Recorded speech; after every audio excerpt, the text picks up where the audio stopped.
नमस्कार दर्शक बंधु मु ज्योतिर्विद दीपक सेदाजी आपण मानक मोर भाग्यचक्र चैनल को स्वागत करुच्ची। पुराणा गुप्तपोथी को अनुध्यान करी आमे देखिबा ये जो कुंभ संक्रांति केउं केउं राशि प्रति कि प्रकार परिवर्तन सब आसुची कौन सब परिवर्तन घटिया जाउची एवं ये जो कुंभ मास रही फेब्रुआरी 12 तारिख ठूँ मार्च 13 तारिख मध्य किभली फलाफल साधारण फलाफल हो से संबंध में आलोचना करवा। ये पुराणा गुप्तपोथी अनुध्यान करी तार निर्देश जहाँ अच्छी से निर्देश क्रमे आम एठार आलोचना करवा। यार प्रथम भाग में मेष वृष मिथुन कर्कट संबंध में आलोचना कराई। द्वितीय भाग में आम ए सिंह कन्या तुला और बिछा ये चारोटी राशि संबंध में आलोचना करवा। प्रथम देखा सिंह राशि कथा देखा तेबे पोथीर निर्देश क्रम जहाँ हूँ देखुचे तबे यार कुंभ मास जो आरंभ हो फेब्रुआरी 12 ठारू आम मार्च 13 पर्यंत फल घोषणा करिया। ता भितर कौन कौन परिवर्तन विशेष आसुची देखा। यार सप्तमस्त रवि रही जाउछन सिंह राशि तेणु सप्तमस्त रवि विभिन्न प्रकार रोग सृष्टि करथाए माने अस्थायी रोग गुड़िक सृष्टि करथाए। स्थायी रोग क्षेत्र जंत्रणाप्रद होता है। आर्थिक समस्या देखा देता है। दाम्पत्य विवाद मध्य होता है एवं बहुत किसी परिवर्तन मध्य सूचना देता है। तेबे ए सब सत्य साधारण फलाफल हिसाब से देखा ए मासरे प्रथमार्ध फल विशेष अशुभप्रद हेले भी मासर शेषार्ध फल अनेकटा अनुकूल होबार आशा अच्छी। नानादि समस्या मध्य बाधा विघ्न और प्रतिरोध को काटी खूब कष्ट आपण गति करेंगे। नाना दिगरु साहाय्य सहयोग परामर्श लाभ कर उत्साहित हेबे एवं कर्तव्य पथर अग्रगति को आहरी बढ़ाइबार लगे। कार्यसिद्धि होबार आत्मविश्वास मनरे अंकुरित हेब। फल नूतन योजना को कार्यकारी रूप देवा लगे उद्यम करिपारंती। ए मासरे कार्यगुड़िक सिद्धि प्राप्ति होई मन बहुत खुशी रहिबो। उच्च संपर्क बढ़ी बढ़ी चलिबो एवं शुभ प्राप्ति करी आगक आगक अनेकांश आपण माड़ी जाई पारंती। गृह रे कर्ममुखरता वृद्धि पाइबा संगे संगे समस्त को आदर अभ्यर्थना करिबारे व्यस्त रहिबे। अजथारे अपनिंदा पाइबार जोग मध्य रहिছে तेणु निज हिसाब रे जगी रखी चलिबाकू सबले चेष्टा करंतु। देह मन स्वास्थ्य प्रायतः भल रहिबो। क्रमशः पारिवारिक समस्या दूर ही उत्तम बुझामणा भितर प्रतिष्ठा और प्राधान्यतार पुनः संस्थापन घटिबो। शुभ संवाद लाभ कर समस्त कार्य उपकृत हो पारे। अन्य को मध्य सहायता करें। शक्ति आपण दीर्घ प्रतीक्षा जनित बेकुलतार अवसान घटीपे। आय दिगटी स्वच्छलता होबार आशा रही तेणु एथिरे अग्रसर होबाकू चेष्टा करंतु। व्यवसायी मानक निमंते समय खूब अनुकूल हेबो।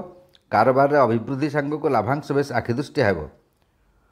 पतित धन को आप प्राप्त करें। पड़ी रही धन आप हाथ को आसो और स्थगित योजनार कार्यकारी होबार सुजोग देखा जाउछि। चाकरीजीवी माने समय शुभाशुभ मिश्रित। सहकर्मी मानक उपर भरोसा करी मंथर गति कर्तव्य कर चलिए। आर्थिक दिगटी भल हेबो किंतु अन्य उपर निर्भर रहा द्वारा असहायता अनुभव करिपारंती। राजनीति क्षेत्र में शत्रु परिवेष्टित हेबे। कृषिजीवी माने जंजाल मध्य अतिष्ठ हो पड़े। गृहिणी माने पारिवारिक समस्या मध्य गति करी प्रति मुहूर्त मानसिक उद्वेग और पीड़ार शिकार हो पारंती। किंतु हिसाब रे धैर्य रखी कार्य कले निश्चिंत उन्नति घटिबो। आशा आशंका दूर हो निश्चिंतता अनुभव आपण करें। शिक्षार्थी मैंने अध्ययन क्षेत्र में अग्रगति करेंगे। प्रतियोगिता पछई गले भी अन्य क्षेत्र में उन्नति कर समस्त दृष्टि आकर्षण करेंगे। गुरुजन मान आशीर्वाद निहाती कार्यकारी हेब। एथर प्रेमिका प्रेमिका मानक पई मासटी प्रायतः मध्यम धरण अटे। विशेष शुभ ना विशेष अशुभ फल किसी हबार ना। एथर देखा कन्या राशि क्षेत्र में कुंभ संक्रांति कि परिवर्तन होती तथा ये कुंभ मास फेब्रुआरी 12 ठारू मार्च 13 तारिख मध्य किभली साधारण फल सब से संबंध आलोचना करवा। कन्या राशि षष्ठस्थ रवि होती तेणु बहुत शुभ कार्य सब करेंगे। उन्नति हेब। आय वृद्धि हेब। संतोषजनक आय हेब। कर्म सफलता लाभ करेंगे। रोग ऋण शत्रुतार मुक्ति हेबे। तेणु यही सब फलाफल रही। तेणु आम देखा सब द्वारा यही सब फलाफल जो रही ये सब तो विशेष फलाफल रही विशेष प्रभाव रही। कौन आपणकर साधारण फल रही से जिनसटी आम बर्तमान लक्ष्य कर देखा। ए मासरे फल आपणक प्रायतः अनुकूल हेब। कर्म क्षेत्र में गति करेंगे अग्रगति करेंगे। नाना दिगरु साहाय्य सहयोग लाभ कर उत्साहित हे। शत्रु माने मुंड टेकिले भी तिष्ठि पारिबे नहीं। कौन से असंपूर्ण कार्य संपूर्ण करिवार प्रशस्त सुजोग भी लाभ करिपारंती। मांगलिक कार्य सह संपृक्त हो पारंती। ବହୁ ଦିଗରୁ ଲାଭବାନ ହୋଇ ଆତ୍ମତୃପ୍ତି ଲାଭ କରିବାର ଏହା ଏକ ପ୍ରକୃଷ୍ଟ ସମୟ ଅଟେ। ଯେକୌଣସି ଦ୍ରବ୍ୟ ଲାଭ କରିବାର ସୁଯୋଗ ଆସି ପହଞ୍ଚିବ।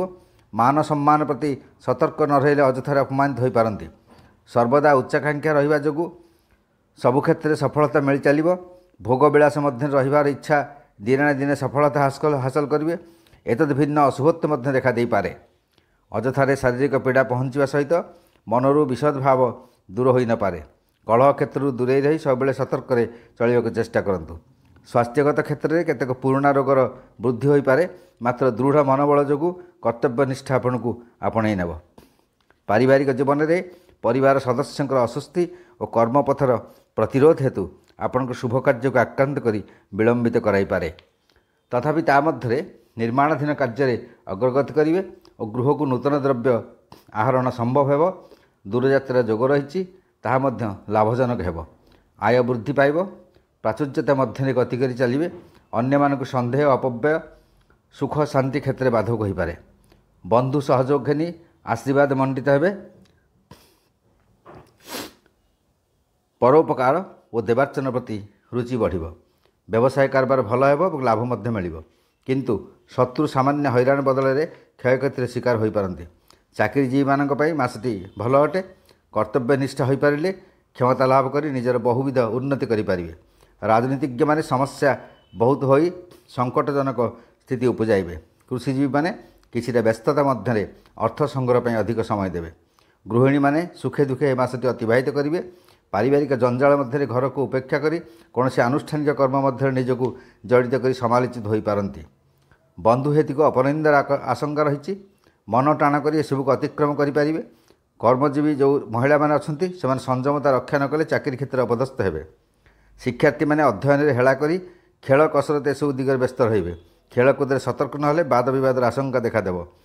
ଏଥିପାଇଁ ଶାରୀରିକ କଷ୍ଟ ମଧ୍ୟ କିଛି ପାଇପାରନ୍ତି। ତେଣୁ ହିସାବରେ ଚଳପ୍ରଚଳ ହେବା ଉଚିତ। ପ୍ରେମିକ ପ୍ରେମିକ ମାସଟି ପ୍ରାୟତଃ ଭଲ ରହିଛି। ପ୍ରାୟ ଅଧିକାଂଶ ସେମାନେ ମିଳିତ ହେବାର ସୁଯୋଗ ଲାଭ କରିବେ। ଏଥର ଦେଖିବା ତୁଳାରାଶି କ୍ଷେତ୍ରରେ ଏ କୁମ୍ଭ ସଂକ୍ରାନ୍ତିରେ କ'ଣ କ'ଣ ସବୁ ପରିବର୍ତ୍ତନ ହେଉଛି। ବିଶେଷ ପୋଥି ମୁତାବକ ଦେଖିବା, ପୋଥିର ନିର୍ଦ୍ଦେଶକ୍ରମେ କ'ଣ ଆସୁଛି ତୁଳାରାଶିରେ ଦେଖିବା। ଏବଂ এই ମାସଟି ଯେଉଁ ରହିଛି ତାର ସାଧାରଣ ଫଳ କୁମ୍ଭ ମାସ ଯେଉଁ ଫେବୃଆରୀ 12 ଠାରୁ ମାର୍ଚ୍ଚ ମାସ 13 ତାରିଖ ପର୍ଯ୍ୟନ୍ତ ତାର ସାଧାରଣ ଫଳାଫଳ ମଧ୍ୟ ଦେଖିବା। ତେବେ କନ୍ୟା ରାଶିରେ ତୁଳା ରାଶିରେ ପଞ୍ଚମସ୍ଥ ରବି ହେଉଛି ଅଶୁଭ ଫଳ ଦେବ। ଦୁଶ୍ଚିନ୍ତା, ସ୍ୱାସ୍ଥ୍ୟହାନି, ଦଣ୍ଡିତ ହେବା ଏସବୁ ମଧ୍ୟ କାର୍ଯ୍ୟ କରାଇବ। ତେଣୁ ସେ ସମ୍ବନ୍ଧରେ ସାଧାରଣ ଫଳାଫଳ କ'ଣ ରହୁଛି ଆମେ ଦେଖିଦେବା। ଏ ମାସରେ ଆପଣଙ୍କର ଇଚ୍ଛା ମୁତାବକ ଫଳ ପାଇବେ ନାହିଁ। ନାନାଦି କାରଣ ଅନ୍ୟମନସ୍କ ରହିବେ। ଚିନ୍ତିତ ରହି କର୍ମକ୍ଷେତ୍ରରେ ମନ୍ଥର ଗତି ଧାରଣ କରିବେ। ନାନାଦି ସମସ୍ୟା ବାଧାବିଘ୍ନ ପ୍ରତିରୋଧର ସମ୍ମୁଖୀନ ହେବେ। ସହଯୋଗୀମାନେ ପ୍ରତାରଣା କରିପାରନ୍ତି। ଏଥିପାଇଁ ନିଜ ହିସାବରେ ଜଗି ରଖି ଚଳିବା ଦରକାର। କେତେକ କ୍ଷେତ୍ରରେ ସମ୍ମାନ ହାନି ହୋଇପାରେ। ଏସବୁ ସତ୍ତ୍ୱେ ମଧ୍ୟ ଦୃଢ଼ ମନୋବଳ ଥିବାରୁ ନିଶ୍ଚୟ ଆଗକୁ ଆପଣ ଆଗେଇ ଯିବେ। ସମସ୍ତ କାର୍ଯ୍ୟଗୁଡ଼ିକ ନିଜର ଇଚ୍ଛା ଶକ୍ତି ବଳରେ ନିଶ୍ଚୟ ହାସଲ କରିବେ। ସତ୍ସଙ୍ଗ ପ୍ରାପ୍ତି ହେବା ସହିତ ଦୃଢ଼ ମନୋବଳ ହିଁ କର୍ମତତ୍ପରତା ଦିଗରେ ସହାୟକ ହେବ। ମନରେ ଥିବା ଆଶା ନିଶ୍ଚୟ ସାଫଲ୍ୟତା ସୁଖ ସମୃଦ୍ଧିକୁ ପୂରଣ କରିବ। ଏତଦ୍ ଭିନ୍ନ ସଦାସର୍ବଦା ପରୋପକାର ଆତ୍ମବିଶ୍ୱାସ ଦିନେ ନା ଦିନେ ଶୀର୍ଷରେ ପହଞ୍ଚାଇବ। ଏହାଛଡ଼ା କେତେକ ପ୍ରତିରୋଧ ସମସ୍ୟା ଯଥା ଅଯଥାରେ ଦୁଶ୍ଚିନ୍ତା ଆଘାତପ୍ରାପ୍ତ ହୋଇ ବହୁ କଷ୍ଟ ପାଇବେ। ବିନା କାରଣରେ ଅପମାନ ଓ ଅପଯଶକୁ ମଧ୍ୟ ସହ୍ୟ କରିବାକୁ ପଡ଼ିବ। ହଠାତ୍ ସ୍ୱାସ୍ଥ୍ୟଗତ କ୍ଷେତ୍ରରେ ମଧ୍ୟ ଅସୁସ୍ଥତା କିଛି ଦେଖାଦେଇପାରେ। ଅଧିକାଂଶ ସମୟରେ ଦେହ ଅସୁସ୍ଥତା ରହି କ୍ଳାନ୍ତି ଅନୁଭବ କରିବେ। କିନ୍ତୁ ମନୋବଳକୁ ଦୃଢ଼ ରଖିଲେ ନିଜର ଦୁଃସାଧ୍ୟ କାର୍ଯ୍ୟ ସାଧନରେ ବ୍ରତୀ ହୋଇ ଶୁଭଫଳ ଲାଭ ହେବ। ଦ୍ରବ୍ୟହାନି ବା ଚୋର ଭୟର ଆଶଙ୍କା ରହିଛି। ପାରିବାରିକ ଜୀବନରେ ସେପରି ସୁଖ ସନ୍ତୋଷ ମିଳିନପାରେ। ଆତ୍ମୀୟମାନଙ୍କ ମଧ୍ୟରୁ କେହି ପୀଡ଼ାଗ୍ରସ୍ତ ହୋଇପାରନ୍ତି। ପାରିବାରିକ ସମ୍ପର୍କ ମଧ୍ୟ ସାମୟିକ ଭାବେ ବିଚ୍ଛିନ୍ନ ହେବାର ସମ୍ଭାବନା ରହିଛି। ଆୟ ସ୍ଥିର ରହିବ, କିନ୍ତୁ ବ୍ୟୟ ବୃଦ୍ଧି ହୋଇ ମାନସିକ ପୀଡ଼ାକୁ ବଢ଼ାଇ ଦେବ। ଦୁଶ୍ଚିନ୍ତା ମଧ୍ୟରେ ଗତି କରି କେତେକ କାର୍ଯ୍ୟରେ ପଛେଇ ଯିବେ। ଧୈର୍ଯ୍ୟ ଓ ସ୍ଥିରତା ରଖିଲେ ଅନେକ ଅସୁବିଧାକୁ ସହଜରେ ଆପଣ ଦୂରେଇ ଦେଇପାରିବେ। ବ୍ୟବସାୟ କ୍ଷେତ୍ରରେ ଅସ୍ଥିରତା ଦେଖାଦେବ। ଆର୍ଥିକ ସ୍ଥିତିର ଦୁର୍ବଳତା କେତେକ କାର୍ଯ୍ୟକୁ ମନ୍ଥର କରିବ। ବହୁ ଆଶା କରି ଅନୁରୂପ ଫଳ ଲାଭ ହୋଇନପାରେ। କର୍ମଚାରୀ ବା କେହି ବନ୍ଧୁ ବ୍ୟକ୍ତି ଛଳନା କରି କ୍ଷତି ଘଟାଇ ପାରନ୍ତି। ଚାକିରିଜୀବୀମାନଙ୍କ ପାଇଁ ମାସଟି ଅସନ୍ତୋଷରେ କଟିପାରେ। ନିମ୍ନବର୍ଗର ଲୋକମାନଙ୍କ ଦ୍ୱାରା ସବୁବେଳେ ଅପମାନିତ ହୋଇପାରନ୍ତି। କର୍ତ୍ତବ୍ୟନିଷ୍ଠା ବିବେକ ବୁଦ୍ଧି ଠିକ୍ ଉପଯୋଗ କରିବା ଦ୍ୱାରା ବିପଦ କିଛିଟା ଦୂରେଇଯିବ। ରାଜନୀତି କ୍ଷେତ୍ରରେ ଦୁର୍ବିଷହ ହୋଇପାରେ। କୃଷକମାନେ ଅଭାବ ଅନାଟନ ମଧ୍ୟରେ ସମୟ କାଟି ଚାଲିବେ। ଗୃହିଣୀମାନଙ୍କ ପାଇଁ ମାସର ଫଳ ପ୍ରାୟତଃ ଅଶୁଭ ଜଣାଯାଏ। ଦେହ ପୀଡ଼ା ବା ଆଘାତ ପ୍ରାପ୍ତିର ଆଶଙ୍କା ରହିଛି। ଅଭାବ ଓ ଅସୁବିଧା ବଢ଼ି ବଢ଼ି ଅଣନିଶ୍ୱାସୀ କରିଦେଇପାରେ। କର୍ମଜୀବିନୀମାନେ ଦୃଢ଼ ମନୋବଳ ରଖି ଆଗକୁ ମାଡ଼ି ଚାଲିବେ। ଶିକ୍ଷାର୍ଥୀମାନେ ମୁଣ୍ଡରେ ନାନାଦି ପ୍ରକାର ଦୁଶ୍ଚିନ୍ତା ଭର୍ତ୍ତି କରି ପାଠପଢ଼ାରେ ଅମନୋଯୋଗୀ ହେବେ। ଏଥିପାଇଁ ଗୁରୁଜନମାନଙ୍କଠାରୁ ଗାଳି ଶୁଣି କିଛିଟା ସୁଧୁରିଯିବାକୁ ଚେଷ୍ଟା କରନ୍ତୁ। ଏବଂ ପ୍ରେମିକ ପାଇଁ ମାସଟି ପ୍ରାୟତଃ ଭଲ ଅଛି। ଏବେ ଦେଖିବା ବିଛା ରାଶି ଜାତ ବ୍ୟକ୍ତିମାନଙ୍କ ପାଇଁ ଏ କୁମ୍ଭ ସଂକ୍ରାନ୍ତି କି ପରିବର୍ତ୍ତନ ଆଣୁଛି, କି ପରିବର୍ତ୍ତନ ତାଙ୍କ ଜୀବନରେ ହେଉଛି, ପୋଥିରୁ ଆମେ ଅନୁଧ୍ୟାନ କରିବା। ଏବଂ ତା ସହିତ ଏ ଯେଉଁ କୁମ୍ଭ ମାସ ଫେବୃଆରୀ 12 ଠାରୁ ମାର୍ଚ୍ଚ 13 ମଧ୍ୟରେ କିଭଳି ସାଧାରଣ ଫଳାଫଳ ରହିଛି ସେ ସମ୍ବନ୍ଧରେ ଦେଖିବା। ଚତୁର୍ଥ ରବି ହେତୁ ଯେଉଁ ପରିବର୍ତ୍ତନ ସେଗୁଡ଼ିକ ହେଉଛି ଉଦ୍ୟମରେ ବିଫଳତା, ପାରିବାରିକ ଅଶାନ୍ତି ଏବଂ ସ୍ୱାସ୍ଥ୍ୟହାନି କିଛିଟା ହୋଇପାରେ। ତେବେ ସାଧାରଣ ଫଳାଫଳ ହିସାବରେ ଆମେ ଦେଖିବା କ'ଣ ଅଛି ନା ଆପଣଙ୍କର ଏ ମାସରେ ଆପଣ ଯେତେ ଚେଷ୍ଟା କଲେ ମଧ୍ୟ ଶୁଭଦାୟକ କାର୍ଯ୍ୟ କିଛି ହେବାର ଦେଖାଯାଉ ନାହିଁ। କର୍ମକ୍ଷେତ୍ରରେ ମନ୍ଥର ଗତି ସହିତ ମନୋବଳ ମଧ୍ୟ ହ୍ରାସ ପାଇବ। ବେଳେବେଳେ ଅସ୍ଥିର ମନ ହୋଇ କାର୍ଯ୍ୟଗୁଡ଼ିକ ଠିକ୍ ଭାବରେ ଆପଣ ତୁଲାଇ ପାରିବେ ନାହିଁ। ଶତ୍ରୁମାନେ ଅଯଥାରେ ହଇରାଣ କରିବାକୁ ଚେଷ୍ଟା କରିବେ ଏବଂ କାର୍ଯ୍ୟରେ ଅମନୋଯୋଗୀ ହେବାର ଦେଖାଯାଏ। ଅନ୍ୟର ସାହାଯ୍ୟ ସହଯୋଗରେ କିଛିଟା ଆଗେଇ ଯାଇପାରନ୍ତି। ଯେତେ କଷ୍ଟରେ ସମୟ କାଟିଲେ ସୁଦ୍ଧା କିଛିଟା ସମୟ ଆମୋଦ ପ୍ରମୋଦରେ ଦେବା ଉଚିତ ହେବ, ନଚେତ୍ ମାନସିକ ଶାନ୍ତି ପାଇବା କଷ୍ଟକର ହେବ। ନିଜର ପ୍ରତିଷ୍ଠା ବଳରେ ଅନ୍ୟମାନଙ୍କର ଆଦୃତି ଅଧିକ ହେବ। ଆୟର ପରିମାଣ ବଢ଼ି ବଢ଼ି ଚାଲିବ। ନିଜର ଆତ୍ମବିଶ୍ୱାସ ଦିନେ ନା ଦିନେ ଉଚ୍ଚାଭିଳାଷକୁ ପୂର୍ଣ୍ଣ କରାଇବ। ଆୟର ପରିମାଣ ବୃଦ୍ଧି ପାଇବ। ସବୁବେଳେ ଚିତ୍ତ ପ୍ରସନ୍ନ ରହିବାରୁ ଅନ୍ୟମାନେ ବହୁତ ଖୁସି ହେବେ। ଦୈହିକ କ୍ଷେତ୍ରରେ ସ୍ୱାସ୍ଥ୍ୟ ଭଲ ରହିଲେ ମଧ୍ୟ ମାନସିକ ଅସ୍ଥିରତା ବହୁତ ସ୍ଥଳରେ ବାଧା ଉପଯାଇପାରେ। ପାରିବାରିକ ଜୀବନ ପ୍ରାୟତଃ ସୁସ୍ଥ ରହିବ। ଶତ୍ରୁମାନେ ହଇରାଣ ପାଇଁ ଯୋଜନା କରିବେ। କେତେକ ଚିନ୍ତା କାର୍ଯ୍ୟକାରୀ ନ ହୋଇ ଅଟକି ରହିବ। ପୂର୍ବାପେକ୍ଷା ଆୟ କିଛିଟା ବଢ଼ିବ। ଅଯଥା ବ୍ୟୟକୁ ରୋକିପାରିଲେ ଆର୍ଥିକ ସ୍ୱଚ୍ଛଳତା ଅତୁଟ ରହିବ। ବ୍ୟବସାୟୀମାନଙ୍କ ସକାଶେ ସମୟ ଅତ୍ୟନ୍ତ ଅନୁକୂଳ ଅଟେ। କାରବାରରେ ଅଭିବୃଦ୍ଧି ଦେଖାଦେବ। ଲାଭାଂଶ ମଧ୍ୟ ଆଶାନୁରୂପ ହେବ। କିନ୍ତୁ କର୍ମଚାରୀମାନଙ୍କ ପ୍ରତି ସତର୍କ ନ ରହି ପ୍ରତିଦ୍ୱନ୍ଦ୍ୱୀମାନଙ୍କ ତରଫରୁ କ୍ଷୟକ୍ଷତିର ଆଶଙ୍କା ଦେଖାଯାଉଛି।